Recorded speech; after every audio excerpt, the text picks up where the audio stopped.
नमस्कार। स्वत्व के डिजिटल प्लेटफॉर्म पर आपका स्वागत है। छठ पर्व की हार्दिक शुभकामनाएं। आज हम छठ पर्व की ही बात करेंगे। ओम सूर्याय नमः। ओम सूर्यो ज्योति ज्योति सूर्य स्वाहा। ओम सूर्यो वर्चो ज्योतिर्वर्चा स्वाहा। ओम ज्योति सूर्य सूर्यो ज्योति स्वाहा। यजुर्वेद के 9वें मंडल के इस मंत्र के साथ हम बिहार के लोक पर्व यानी छठ की चर्चा शुरू करते हैं।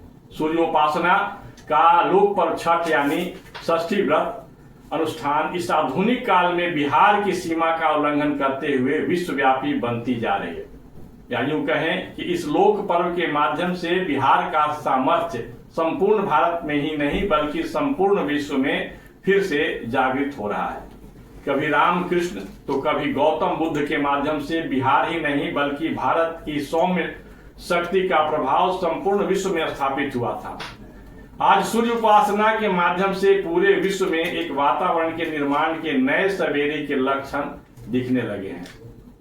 आज के नवाचार के युग में सूर्य षष्ठी व्रत से संबंधित वैज्ञानिक, सामाजिक, सांस्कृतिक, आत्म संयम, सामूहिकता, लोक व्यवहार और लोक चेतना परिष्कार जैसे बिंदुओं पर सार्थक विचार और विमर्श की आवश्यकता है ताकि इस व्रत के महत्व से संपूर्ण विश्व अवगत हो सके और संपूर्ण विश्व के मानवता का कल्याण हो सके।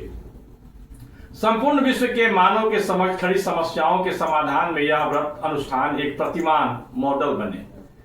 इसी बात को ध्यान में रखते हुए हमने छठ से संबंधित प्राचीन ग्रंथों में उपलब्ध प्रामाणिक तथ्यों के आधार पर 6 वीडियो तैयार किए हैं।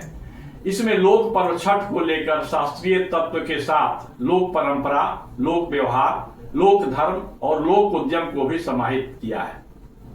बिहार के बाहर दूसरे प्रांत के लोग यह कहते सुने जाते हैं कि इस पर्व के माध्यम से बिहार की ब्रांडिंग हो रही है।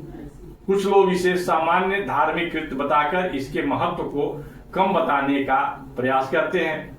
इस प्रकार की टिप्पणी को सकारात्मक माना जाना चाहिए क्योंकि इससे छठ पर्व को लेकर एक व्यापक विमर्श का आधार तैयार होता है। चारों वेदों में सूर्य को लेकर मंत्र मिलते हैं जिनसे एक ही ध्वनि निकलती है कि इस सृष्टि के केंद्र में सूर्य है। सूर्य के साथ इस सृष्टि की विकास यात्रा शुरू हुई और इनके साथ ही समाप्त हो जाएगी। सूर्य के प्रकट होने और उनके प्रभाव यानी ऊर्जा प्रसार के आरोह और अवरोह में काल की महत्वपूर्ण भूमिका होती है। इसी वैदिक ज्ञान या विज्ञान पर आधारित बिहार का छठ व्रत है। इस 4 दिवसीय छठ व्रत के माध्यम से सूर्य ऊर्जा विज्ञान को लोक में व्याप्त करने की परंपरा हजारों वर्षों से चली आ रही है। यह लोक व्यवहार में ऊर्जा विज्ञान, स्वास्थ्य विज्ञान, मौसम विज्ञान और प्रकृति विज्ञान को सहजता से उतार देने वाला अनुष्ठान है।